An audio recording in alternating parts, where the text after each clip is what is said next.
Ngayon, ang tanong, dito ba sa mga natin, nagkakaroon ba tayo ng peace of mind, partner? At paano raw natin mahanap ang peace of mind? Ang sabi nung nakausap ko, money cannot give you peace of mind. Fame cannot give you peace of mind. Alright? Authority, power, cannot give you peace of mind. Ano pa? Your position, mataas na position, cannot give you peace of mind. Kahit saan kayo pumunta, anywhere you go, everywhere, di ba? Cannot give you really peace of mind. Even you travel, pansamantala, you have a peace of... No, you don't have a peace of mind. Even if you go sa beach, you go somewhere else, mag-travel ka na mag-travel, do you have a peace of mind? Wala. Even yung mga mayayaman, they don't have a peace of mind. That cannot give you peace of mind. Yung yaman na yan, di ba? Walang peace of mind yan. Marami dyan ng mga bilyonaryo, mga milyonaryo, they don't have a peace of mind. Akala natin, may peace of mind sila because they have money. No. Lalo pa nga, mga kaibigan, na wala silang peace of mind because they don't know. Sa dami ng nila, di ba? Yaman ho nila, they don't know what to do.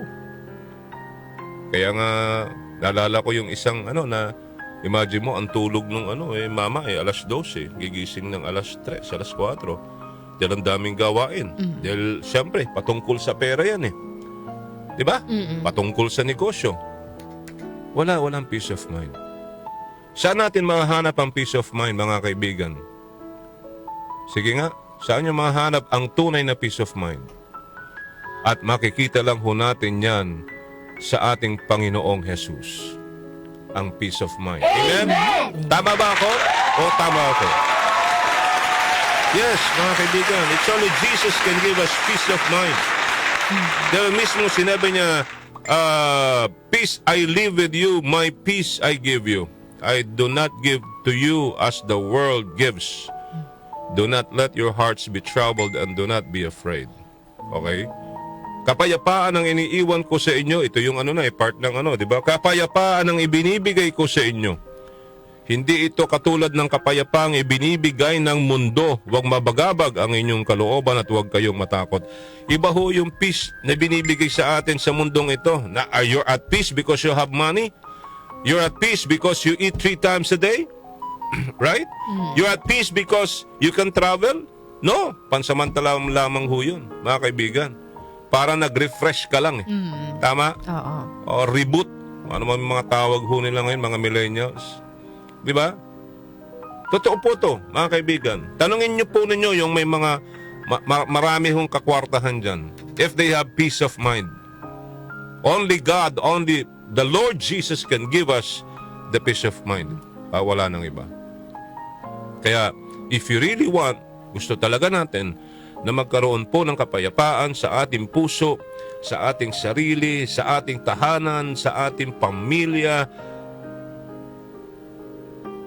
Isentro po natin sa buhay po natin ang Panginoong Jesus, mga kaibigan. Doon mag-uumpisa ang lahat at magkakaroon po tayo ng napakainahanap po nating kapayapaan sa ating buhay. Tingnan mo ngayon, partner. Payapa ba tayo? Hindi, ang gulo, di ba? Kaliwat ka na. Can you imagine, mga kaibigan, walang araw ho na walang problema, di ba? Walang peace. Even dito sa Pilipinas, tayo ho mismo. Di ba? Away dito, away doon. Nakita nyo na ba nagkasundo ang lahat? Hindi po. Dahil pare-pareho tayo na meron pong mga gustuhin, interest. Ito nga hong topic natin today, mga kaibigan Umpisa na naman po ito ng tawag dito, palitan ho ng maanghang mga salitang grabe yung nabasa ko Itong babanggitin mamaya ni Darlene ho na topic natin. Itong tungkol ho sa mga kulang-kulang at blankong mga detalye sa 2025 national budget. Kagahapon pa lamang po, mga kaibigan, yung mga salita na nakikita mo sa komento, sa social media, antitindi na ho. Umpisa na naman ho ito ng hindi pagkakaunawaan. Walang peace. Why? Because we focus on this. We're not focusing on the Lord Jesus, God who created us. Mga kaibigan. Hindi kasi natin isinasama ang Diyos eh. Diba? Hindi natin isinasama ang Panginoong Diyos sa mga plano natin eh. Nagpaplano lang tayo. Diba? Yun ang katotohanan. Gumawa kayo ng budget, hindi nyo sinama ang Diyos. Kayo lang. Diba?